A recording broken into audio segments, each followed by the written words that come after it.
Kung sa ibang bansa, guys, umuulan ng mga rockets, dito sa bansang Pilipinas, umuulan ng bigas. Wow! PBBM lang ho. Sa kalam. Yan dapat yung inuuna ng gobyerno, di ba? Yan yung dapat na priority, yung mamamayang Pilipino. Syempre, ang katuwang ng ating Pangulo, walang iba kundi si House Speaker Martin Romualdez, yung totoong may silbi sa bayan. Hindi yung katulad ng isa, busy sa kanya confidential funds. Tapos ngayon na tinanggalan ng confidential funds, galit na galit, gustong manakit, di ba? Tama ba yun? Public servant ka, pero lumulunok ka ng pera sa loob lamang ng 11 days, 125 million. Nakakaloka naman yun. Anyway, sabi dito, hindi yan mga para sa bayan yung mga ganyang tao, guys, eh. Para yan sa kanilang sariling bulsa. Anyway, sabi dito sa balita, 2.5 million Filipinos to get rice. Cash aid in 2 weeks, says ni Romualdez. Hindi lang pala bigas, pati ho cash. Yan ho yung pinapaulan sa atin ngayon ng ating gobyerno. At talaga namang deserve ho ng mga mamamayang Pilipino yung ganyang treatment. Actually guys, wala naman talagang nangyayaring kakulangan sa supply ng bigas. Nagkakaroon lamang ho ng kakulangan dahil nga ho, pinanago nitong mga hoarders, smugglers, itong mga sabotage, mga nagra-rice cartel. Yan, sila yung mga madikit na nagsasabwatan.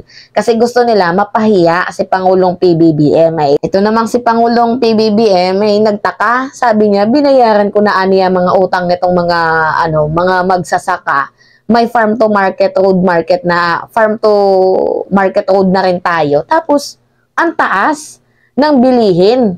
Nagtaka si Pangulong PBBM at doon, nabuklo itong mga rice smuggler na to. Anyway, may nakasuhan na guys. Paalala ko lang ulit, may nakasuhan na. Kaya sana wala nang sabihin dito si Cheese Escudero na reklamo niya. Bagay silang magsama-sama ba nila Sara Duterte? Para-parehas ba sila ng mindset? Diba?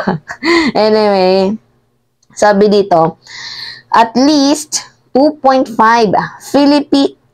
million Filipinos will receive rice and financial aid in the next 2 weeks. Sabi ho yan ni Martin Romualdez.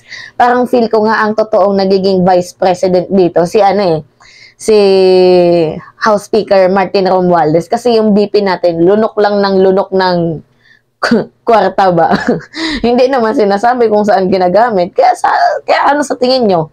Diba? Maniniwala kami na for peace and order yung pera na yan, yung confidential funds na hinihingi nyo. Tsaka, di ba, borrowing from your mouth. Di ba, sabi mo, you can live without confidential funds. Tapos, nung tinanggalan ng confidential funds, nagngangawa, nagsumbong sa kanyang tatay. Umuwi sa kanilang bahay. Nagsumbong. Tama ba yun? Anyway, the program target to help 2.5 million Filipinos over 250 legislative districts in the country.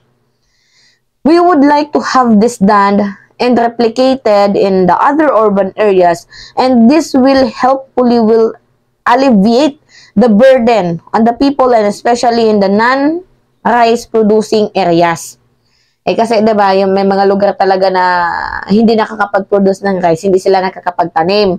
So, kailangan ng, diba, assistance and bigas. At katuwang din ng ating Pangulo, yung DSWD. Sabi dito sa balita, pakita ko sa inyo. Buti pa yung ahensya niya, tulong ng tulong. Hindi katulad sa ahensya ng OBP. Kam-kam lang ng kam-kam.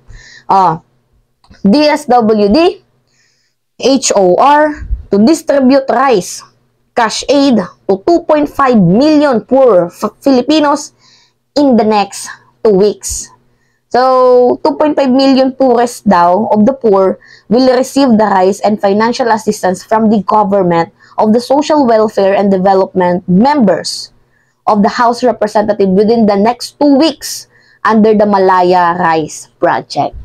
Goods ba, mga minamahal. Syempre, goods yan. Malaking tulong na yan. Magkano yung nagbabadyang bilihin ngayon. Pero anyway guys, settle down naman ho kasi kaya nga pinatanggalan ni Pangulong PBBM yung 41 to 45 ano na yan na executive order na yan dahil nga bumaba naman yung presyo na ngayon ng bigas. Natakot yung mga smugglers. Nanginig ba? Kaya hindi na ata umulit. Kung may uulit man, yari kayo. Di ba? Yayariin kayo ng ating government. Anyway, the DSW said the handling out of rice and financial aid will kick off the National Capital Region and partnership with 33 lawmakers from the NCR and the DSW Field Office of the National Capital Region, according to the DSWD Assistant Secretary, Strategic Communication, Romel Lopez. Dapat ganito ho, BP Inday, gumaya ka naman kay Martin Romualdez, magpakatotoo ka. Parang lang din ganito, parang walang tinuturing na BP ngayon si Pangulong PBBM. Kasi yung BP natin, kung saan-saan naggagagala, kung saan-saan umaabot yung kwarta, diba? Kung saan-saan napupunta yung pondo. Samantalang madaming ahensya ang nangangailangan, diba? Yung AFP natin. Armed Forces of the Philippines, Philippine Coast Guard, Defense Security System na, diba? Yan, ang daming ahensya ang nangangailangan ng pondo. Tapos, kung magkapaghingi, gusto mo ura-urada, tapos bigay sa'yo, tapos within 11 days, 125 million, boss, grabe naman, Kung ganito na lang sana yung ginawa mo, namigay ka ng bigas, tumulong ka sa ating presidente, nakakatuwa pa sana. Hindi ka sana budget. Wala hinihingan pa pala sila ng salin, 2017 pa, ayaw magbigay. Kabi daw ng Privacy Protection Act. Di ba? Kung wala kayong tinatago, ilabas niyo yung salin nyo.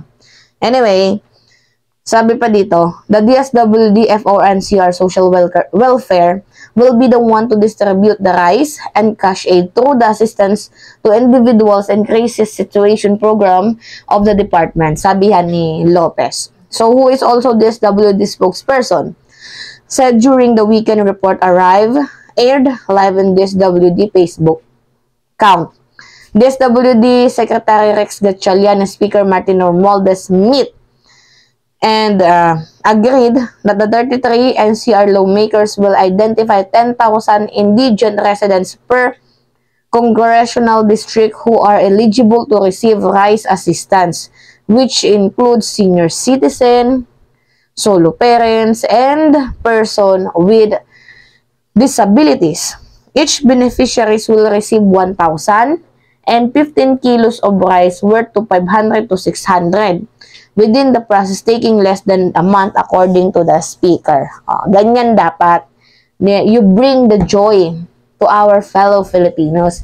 Hindi yung ang dadalhin nyo ay scared.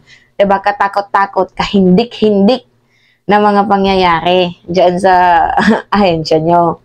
So, buti na lang, may House Speaker tayo na tapat. So, isa lang yung masasabi ko, aawayin na naman to ni BP Inday. Tatawagin na naman tambalos-los. Where in fact, siya yung totoo tambalos-los. Diba? Anyway, yan lamang ho guys. At it's me again, si Bimalisha nyo at nagbabalik ulit para sa ating panibagong video.